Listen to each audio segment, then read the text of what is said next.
आप अटैक करो, आपने इसराइल पे क्यों नहीं अटैक किया? आप अमेरिका जाके आप क्यों नहीं अटैक कर रहे हैं? आप पूरी तरह से आपने इन जगहों को एक बेस बनाया कि हमें यहाँ करना है, और यहाँ पे इस रीजन में पूरी एक तरह से कह रहे हैं कि अभी दोबारा से अशांति फैलाने की कोशिश कर रहे हैं, जो ठीक नहीं है। आपको रिटेलिएट करना है तो आप प्रॉपर तरीके से करें और डायरेक्ट आप उनको अटैक करें। आप इसराइल तक पहुंच जो करना आप करते रहे, लेकिन आप पड़ोस में कहां पर हमला हुआ है जी बात कर रहे हैं आप ये बताइए। सऊदी के एयरबेस पे हमला हुआ है, सैटेलाइट इमेजेस मौजूद नहीं है। KC-135 सऊदी में क्या कर रहा था?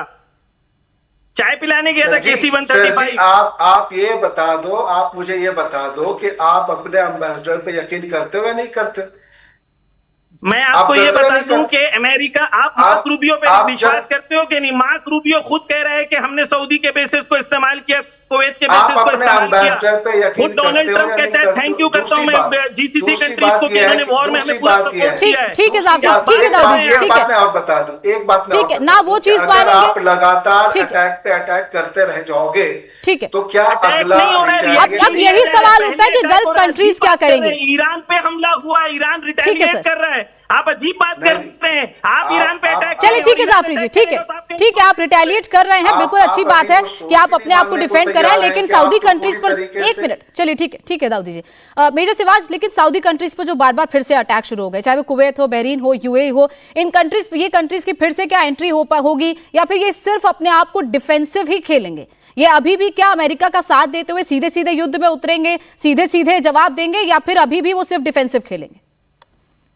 देखो गोनिका, ये अभी तक तो उन्होंने डायरेक्ट हिस्सा नहीं लिया, क्योंकि एक सच्चाई है, ईरान ने इनके ऊपर हमला किया ये बताते हुए कि वहां से मिलिट्री बेसिस का इस्तेमाल अमेरिका ने किया। जैसे हमारे दो व्यूअर्स बोल रहे हैं कि ये कॉन्फ्लिक्टिंग वर्ड्स हैं, but all said and done ये सच्चाई है कि सबसे ज्यादा अगर नुकसान इस लड़ाई का हुआ है तो ये सभी खाड़ी के देशों को हुआ, क्योंकि इन देशों के अंदर जो ऑयल जाता था वो सारा रुक गया है। State of Hormuz by and large, वैसे सऊदी भेज रहा है ईस्ट वेस्ट से, और UAE भी कहीं ना कहीं भेज पा रहा है, मगर ये सच्चाई है कि इनको बहुत ज्यादा नुकसान हुआ है। और अब अगर इनके ऊपर डायरेक्ट हमले होते हैं तो ये रूल आउट नहीं कर सकते कि सऊदी, UAE, आपके कुवैत वगैरह ये हिस्सा ले। तो इसलिए सभी ये कह रहे हैं कि ये लड़ाई का कोई हल निकलना चाहिए, नहीं तो ये लड़ाई का दायरा बढ़ेगा तो नुकसान होगा। दो बातें और इंपॉर्टेंट है गोनिका, ये समझना चाहिए कि ईरान की भी इकोनॉमी बहुत डगमगा गई है।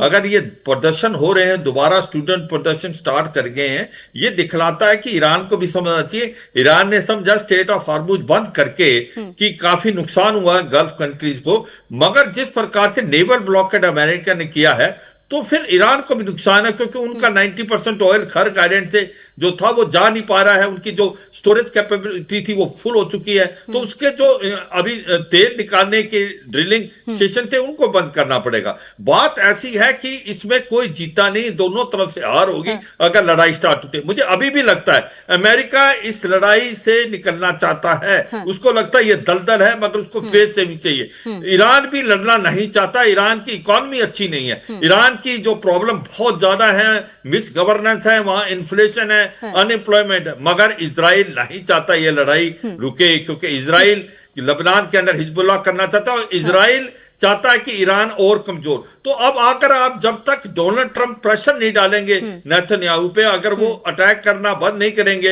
हिजबुल्लाह पे, लबनान पे, तो फिर ये बातचीत नहीं होगी।